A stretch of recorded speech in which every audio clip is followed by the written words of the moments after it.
Sekitar 30 menit kami berada di dalam kamar WC. Kejadian semakin brutal, mereka semakin membabi buta. Memanah teman kami Paman Emmanuel Abi.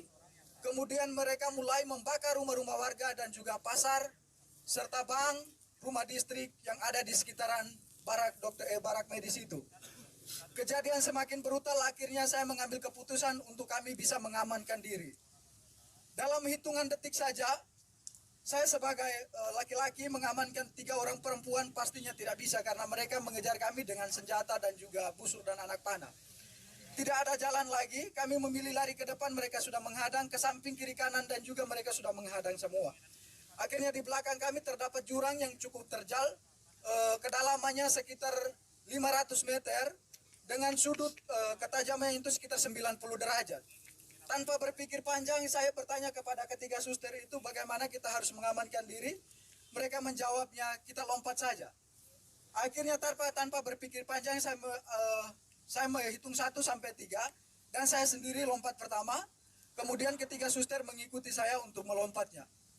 Sesampainya di bawah kami pikir bahwa kami sudah aman dari kejaran mereka, tetapi mereka tetap mengikut kami ke bawah. Sampai ke bawah saya sendiri tersangkut di akar pohon. Kemudian ketiga suster yang lainnya, yang satunya suster Kris tersangkut di pohon juga. Suster Ella tersangkut di antara semak-semak. Kemudian suster Anti dia melompat jaraknya sekitar 150 meter ke kedalaman jurang ini gitu. Dan dia juga tersangkut di semak-semak. Mereka terus mengikut kami ke bawah, kemudian mendapati suster Anti di bawah. Kemudian mereka naik, dapat lagi suster Ella yang sekarang sudah ada dari almarhum. Kemudian mereka dapat lagi suster Kris. Saya sendiri mereka tidak dapat karena saya sembunyi di antara tebing dan juga akar-akar. Kemudian mereka mengumpulkan ketiga suster ini. Kemudian mereka semakin membabi buta. Mereka mulai menelanjangi suster dengan tidak membuka pakaiannya secara sopan, tetapi mereka menelanjangi dia dengan parang tajam atau parang, langsung dipotong saja pakaian mereka, mulai dibuka dari baju sampai celana dalam semuanya. Mereka 3 ditelanjangi, kemudian mulai dianiaya secara tidak manusiawi. Paha mereka ditikam, muka mereka ditonjok, kemudian minta maaf tetapi kemaluan mereka ditikam juga dengan parah. Kejadian semakin brutal karena jumlah mereka semakin banyak. Akhirnya suster-suster ini tidak berdaya lagi. Mereka semakin lemah, akhirnya mereka pingsan. Dalam keadaan pingsan mereka dipikir bahwa mereka sudah meninggal, sehingga terpaksa mereka didorong lagi ke dalam jurang yang lebih dalam. Kedalaman jurang itu sekitar 300 sampai 400 meter. Suster Ella, suster Kristin yang didorong pertama, kemudian suster Anti dan juga suster almarhum atau suster Ella. Sesampainya di bawah kedalaman jurang itu, suster Anti langsung pingsan, dalam keadaan pingsan tidak sadarkan diri. Suster Kris masih sempat dari pingsannya bisa sadar. Suster Ella juga dari pingsannya bisa sadar kembali. Akan tetapi, dalam keadaan itu mereka tetap ikut ke bawah. Kemudian suster Anti dan suster Kris masih bisa bertahan untuk memilih untuk menghindar dari mereka dengan menyembunyi di semak-semak. Suster Ella yang sudah tidak, walaupun dalam keadaan sadar tetapi sudah tidak berdaya, nyangkutnya di pohon sehingga mereka ikut ke bawah lalu membunuhnya secara babi buta dengan menikam di bagian perutnya dan juga kemungkinan mulutnya dibelah. Saya membekali kalian dengan pelayanan kasih, bukan dengan senjata yang mematikan. Sungguh memilukan hati.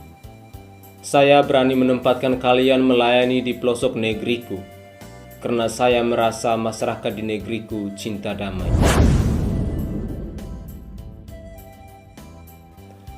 Halo sahabat Nusantara, salam jumpa dan selamat bertemu kembali dengan saya, Franciscus Adrianus Sai, di channel YouTube Sainai TV.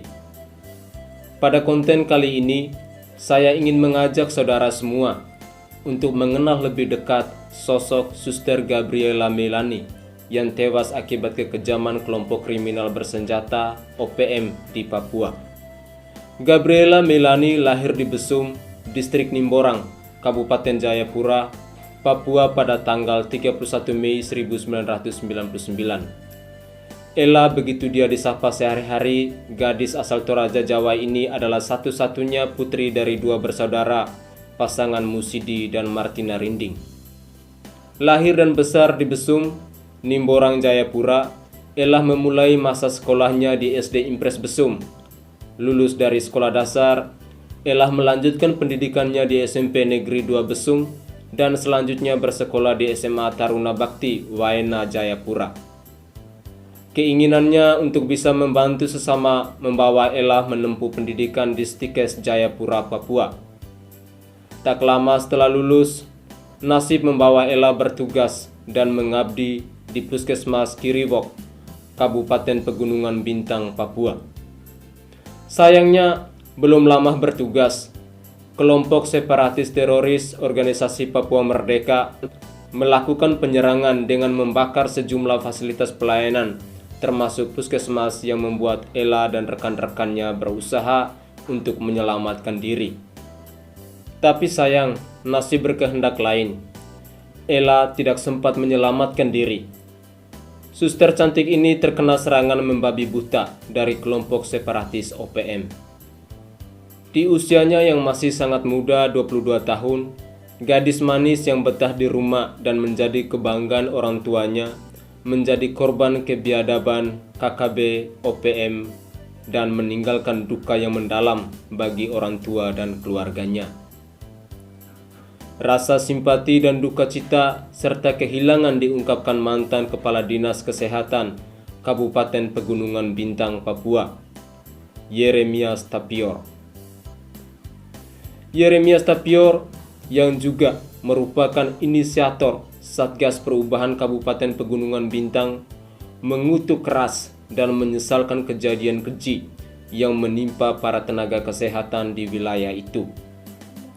Apalagi para nakes yang menjalankan misi kemanusiaan untuk melayani kesehatan masyarakat di pelosok Papua justru menjadi sasaran penyerangan brutal dari kelompok separatis. Yeremias mengaku sangat terpukul atas meninggalnya Suster Gabriela Melani dan sejumlah nakes terluka parah dalam serangan brutal tersebut. Pasalnya, Yeremias merupakan orang yang merekrut mereka sebagai tenaga medis dan melayani masyarakat di distrik Kiwirok.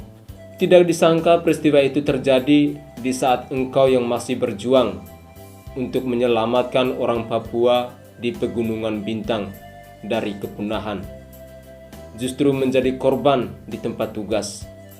Saya sebagai mantan pimpinan sekaligus menjadi orang tuanya engkau dan kawan-kawanmu di Pegunungan Bintang saat ini merasa hati ini hancur tercabik-cabik melihat berita duka yang sedang tersebar di media sosial saat ini, tutur Yeremias. Saya membekali kalian dengan pelayanan kasih, bukan dengan senjata yang mematikan.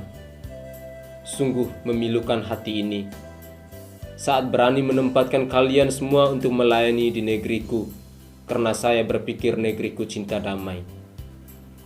Di akhir kata, saya mengucapkan turut berduka cita yang mendalam atas berpulangnya Suster Gabriela Melani ke pangkuan Bapa di surga. Dan kiranya keluarga besar yang ditinggalkan memperoleh penghiburan kasih yang melimpah. Salam hormat dari saya untuk Suster Gabriela Melani.